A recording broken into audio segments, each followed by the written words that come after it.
वेद करेगा सबके सामने ये साबित यहाँ पर कोर्ट के अंदर कि आखिरकार सरू जो है उसने यहाँ पर कोई भी ड्रग नहीं रखा था और उसकी जमानत के यहाँ पर कागजात तैयार करके लेकर आने वाला है वेद। और यहाँ पर सबके सामने प्रूव करने वाला है कि भाई सरू जो है वो यहाँ पर गुनहगार नहीं है, उसके ऊपर लगाए गए इल्जाम बेबुनियाद है और सरू के कमरे में ड्रग्स रखने वाला कोई और है। इस चीज़ की सीसीटीवी फुटेज जो है वो आने वाली है सबके सामने और अनिका जाएगी जेल। जी हाँ, आपको बता दें कि अब यहाँ पर अनिका फंस जाने वाली है अपने ही बिछाए जाल में।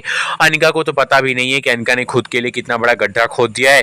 अब वेद यहाँ पर उस मामले की तहकीकात करेगा जहाँ पे उसको पता चलेगा कि भाई सरू को फंसाया गया है और सरू को फंसाने के लिए ड्रग्स की पुड़िया ले जाकर रखी थी सरू के कपड़ों के बीच में अनिका ने। और अनिका का वो वीडियो यहाँ पर सरू के सामने यहाँ पर कोर्ट में सबके सामने लेकर आएगा वेद और कहेगा कि मैं आपको कुछ डिजिटल दिखाना चाहता हूँ और यहाँ पर टीवी पे चलाया जाएगा वो वीडियो देखकर सबके होश उड़ जाएंगे।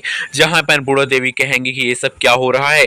इस अनिका ने सरू को परेशान करने का ये जो यहाँ पर जज्बा है वो छोड़ा नहीं है। इसने तो कसम खा ली है कि भाई ये सरू को परेशान करेगी और आज देखो इसने सरू को फंसाने के लिए इतनी बड़ी यहाँ पर गलती कर दी, इतना बड़ा कांड कर दिया है। सरू की जिंदगी, सरू के करियर से खेल गई ये लड़की, लेकिन अब देखो अपने ही खुद के खोदे हुए गड्ढे में गिर गई। अब आप देखने वाले हैं कि भाई अनिका जो है उसको यहाँ पर जेल होगी, लेकिन अब यहाँ पर अन्नपूर्णा देवी हाथ जोड़ेंगी सरू के सामने और कहेंगे अपनी बहन मानकर छोटी इसको माफ कर दो सरू और इसे यहाँ पर जिसकी जो गलती की है इसने उसके लिए माफी करके इसके ऊपर से लगाया हुआ केस हटा दो। आप देखने वाले कि सरू कहने वाली है कि मुझे कोई भी शौक नहीं है अनिका को जेल के अंदर रखने की, लेकिन अनिका ने मुझे खुद फंसाने की कोशिश की, मुझे 1-2 दिन जेल के अंदर रखा और आज मुझे सजा होने जा रही थी। अगर वेद सरसा ना आते सही समय पर तो आज तो मुझे यहाँ पर जेल हो जाती दादी माँ। अब आप देखने वाले कि अन्नपूर्णा कहती है कि हाँ बेटा मैं समझ सकती हूँ तेरी जिंदगी के बारे में, लेकिन मैं इस अनिका को कैसे समझाऊं। मैंने इसको बहुत समझा लेकिन मैं आखिरी बार कहती हूँ अगर इस बार इसके बाद अगर इसने कोई भी गलती की तो इसे तुम माफ मत करना। आपको बता दें कि अब यहाँ पर अनिका को यहाँ पर बचा लेने वाली है अन्नपूर्णा देवी और वो भी उर्मिला के कहने पर।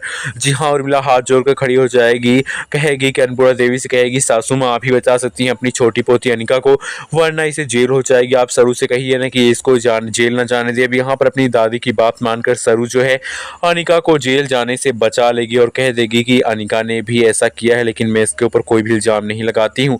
आपको बता दें कि अब यहाँ पर फाइनली अनिका दंग रह जाने वाली है कि भाई सरू फिर से बच गई और अनिका खुद जेल जाने वाली थी। ये सब याद करके भी यहाँ पर अनिका बहुत ज़्यादा गुस्सा होने वाली है और अपने रूम की सारी चीज़ें तोड़ फोड़ मचा देने वाली है और कहने वाली कि इस सरू को ये अनिका सबसे सबसे पूरी ज़िंदगी बर्बाद करके रख देगी चाहे जो हो जाए।